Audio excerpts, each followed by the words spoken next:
going to be talking about 5 new features that could be added to Bee Swarm Simulator. Some of them are crazy, some of them are insane, but make sure to stay to the end so you can see them all. And also tell me what you think should be added to the game down below in the comments. So guys, I just want to start out by saying this right now. I am not going to have trading on the list at all because I'll explain at the end. So make sure to just watch and you'll see why. Remember guys, also let's be 1,000 likes. Not that hard. That shows you the support for the channel. So let's get this started. Okay, so first off, we need to claim our hive. Yes, I know a lot of you will get annoyed if I do not do that.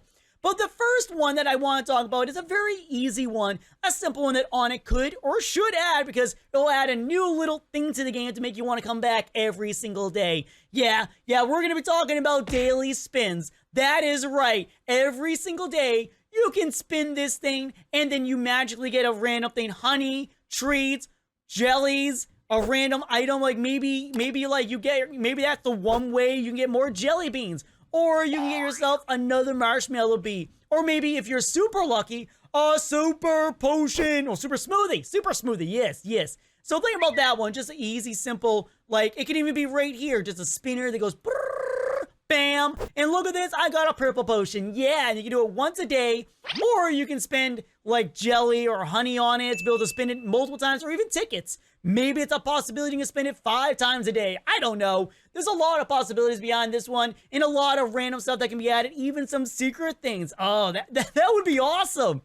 Oh my gosh, that would be super duper sweet. So I grabbed the scythe for this number 4. This one is built to fight the bosses yourself. You know how the bees can do all the work? Well, what if you want to help out? And this one should be very easy to do because of the whole, this right here. Bam, this is the best example. See how we have a scythe that is a little bit of damage in front of you? Yeah, you need to be more late game to make it work. But as you see, if you get a little distance, you can actually hit the bosses, or maybe they can give us more abilities. Like I have the coconuts right now, we can drop down on them, but you're able to fight them in a way like you can actually shoot pollen back. Like maybe you have pollen shooters that you can click on that shoot directly at the boss, or a pollen missile.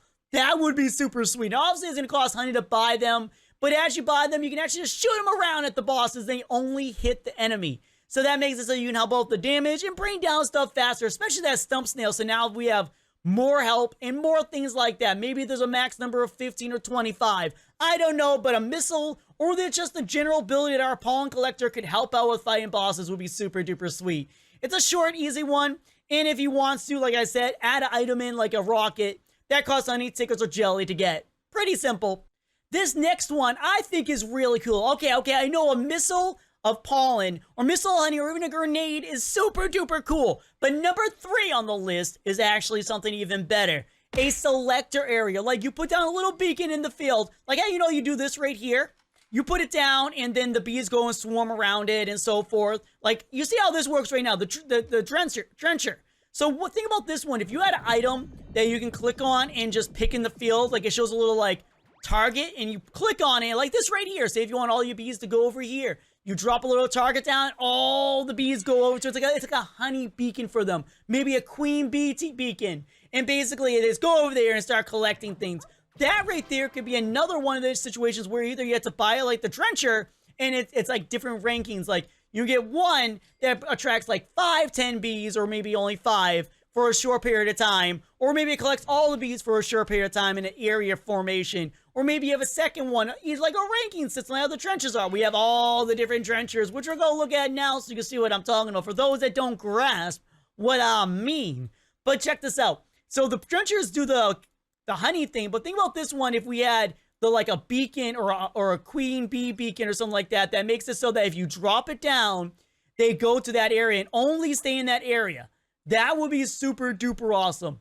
That would be like super helpful to a lot of people. And obviously it'll cost honey to get because it wouldn't be cheap. It wouldn't be easy to get. So I feel like that'll be one amazing thing to have. Like just think about that in general. Just having that will be super duper awesome. So the next one I think is worth number 1. But when you see number 1, you'll see why it is. But number 2 is something that I love to see in games. And when I make games, I'm going to be trying to implement it myself. As you know, a lot of games give you boosters and so forth. But some of them also give you upgrades. Just think about that one, upgrading the petal wand to something even more intense. Like you can upgrade like its speed, its range, how much pollen it can collect, instant conversion, etc., etc., etc. Or maybe the upgrades are completely random. You have to spin for them like you do with all the amulets. Like say if you get a weapon, and it can be universal. It can be for every item. So the upgrade it's interchangeable. But each item you have can get it.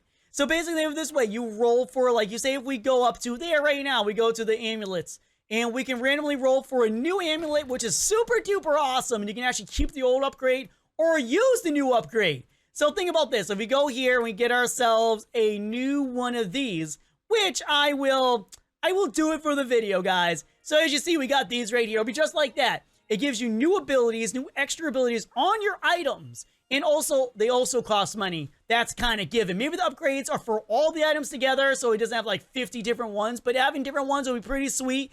And it'll add a more different game all in general. The thing about that, having a basic item with instant conversion will be super duper sweet. Yes, they're random. The better the upgrade, the higher the cost. So that's kind of the truth. And this is actually probably... Wait, hold my horses.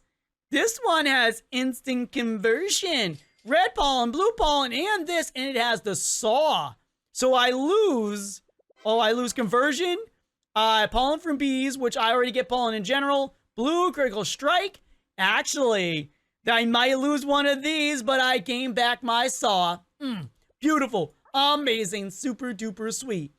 But that was number 2. So when you see number 1, you guys are going to freak out. And number 1, if you guys made it to then, remember to leave a like if you haven't yet. If you have made it to this point going, oh yeah, down below in the comments right now. People will be wondering what that is. And if they want to see it, they got to watch the video. So anyhow, number 1 is the one I'm super pumped to talk about. This one here is the coolest. You see my whole entire thing right here? You see this? Yeah, you see my hive? It's pretty awesome. It's pretty amazing. It's kind of mixed up. A couple of them are not gifted. If you want me to get gifted mythic bees in the next episode or in a future episode, let's be like 2,000 likes. If you can do that, obviously I'll do it tomorrow. Yo, straight out. But anyhow, think about this. If you can go up to your hive and click a little button somewhere or even in your inventory where you can switch hives. Yeah, that's right. Switching hives is the number 1 feature that should be added or could be added to the game. So as you see right now, we get all mixed bees. But think about it if you go into a blue field. If you had all blue bees or all blue bees, including the bees that you need for extra bonuses, you can do that. And then if you're in a red field, bam, same thing. White field, bam, fighting. You can have bees just for that. But there is a catch to this. You can't just straight out just get them. You have to buy them or win them or do a quest for them. Something like that. So basically, you'll be a lot of jelly, a lot of honey, or a lot of tickets, maybe all 3. And once you have that requirement, you can buy the new hive, but it starts off at 0. So you have to literally get all the bees as well. So I feel like that's a good way to make it so that it works. That it's not like one of those, you switch your hive, it has the automatic bees, all basic, but it does have all your slots still. Or maybe if Onett wants to make it more challenging, we have to buy all the slots again. That would be insane, but also a little much, but also allow for a lot of new things. Like people can do complete lion bees or something like that and not worry about their original hive being destroyed. I think like that's a great ability, but he gives us all the slots we have for the next one. Also the levels we need to be done by ourselves. Getting the bees back, we done by ourselves, etc, etc, etc. I think that's a nice number 1 ending. And also, now as I said, the moment of truth, why don't I want trading in the game? Well, honestly, a lot of you guys made points. Why trade? You see, you can't trade bees. You can just get them in the game. Trading items wouldn't make sense either because if you trade an item, you just get that again. And it'll allow for too many people to become OP. Like a ton of basic accounts can be made. They have to get to the requirements to trade. And if they come to the requirements to trade, then obviously they can trade. But then they can give all their awesome items to one player. And then that player becomes super OP. And plus all the like scams that'll happen and all that other stuff. That's a lot of work. So yes, that's it. But yes, guys, thank you so much for watching. Remember to comment, like, and share this video around. 2 videos a day, guys. And tell me what you think about this down below in the comments and what features should be added in the future. Until next time, guys. Till we meet again. Bye, everyone.